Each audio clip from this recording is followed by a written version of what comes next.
భారతదేశ చరిత్రలో, ప్రజాస్వామ్య చరిత్రలో మనం చూసినట్టయితే ఆనాడు స్వతంత్రోద్యమానికి ఏ విధంగానైతే పోరాటం జరిగి ప్రజాస్వామ్య ప్రభుత్వాన్ని ఏర్పాటు చేసుకున్నామో, అనంతరం ప్రజాస్వామ్య కూనీ జరిగిన టైంలో అన్నగారిని అప్రజాస్వామికంగా పదవీచ్యుతుడిని చేయించడం జరిగింది. ఆనాడు కాంగ్రెస్ ప్రభుత్వం ఇందిరాగాంధీ గారి నాయకత్వంలో ప్రజాస్వామ్య పరిరక్షణ కోసం అన్న ఎన్టీ రామారావు గారు పోరాటం చేసి బెబ్బులి పులిలా తిరగబడి దేశంలో రాజకీయ పక్షాలన్నింటినీ ఏకం చేసి ప్రజాస్వామ్య పరిరక్షించిన ఉద్యమం 32 రోజులు జరిగింది. ఆ 32 రోజుల చరిత్రని 1984లో ఆగస్టు 16 నుంచి సెప్టెంబర్ 16 వరకు జరిగినటువంటి మహోద్యమాన్ని ప్రజాస్వామ్య పరిరక్షణోద్యమం సజీవ చరిత్ర అనే బుక్ని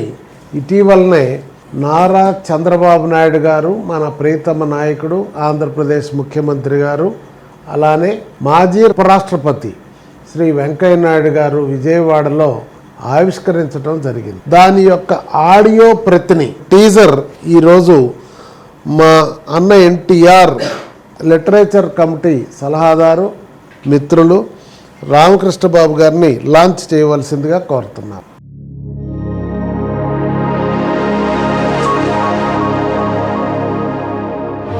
ప్రజాస్వామ్య పరిరక్షణోద్యమం అత్యంత స్ఫూర్తిదాయకం, చారిత్రాత్మకం. నాదెండ్లతో కాంగ్రెస్ కుమ్మక్కు, ఎన్టీఆర్ పై కుట్ర.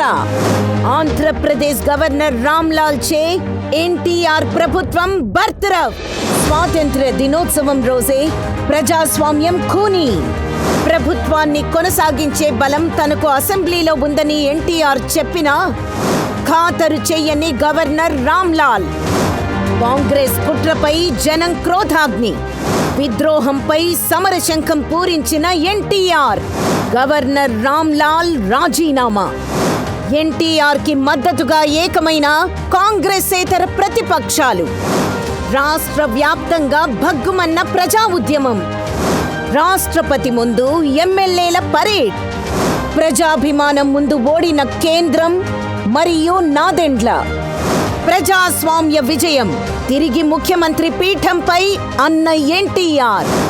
ఇలాంటి ఎన్నో ఉత్కంఠభరితమైన సంఘటనలతో మీ ముందుకు రానుంది టిడి జనార్దన్, విక్రమ్ పూలా రచించిన 1984 ప్రజాస్వామ్య పరిరక్షణోద్యమం సజీవ చరిత్ర ఆడియో బుక్.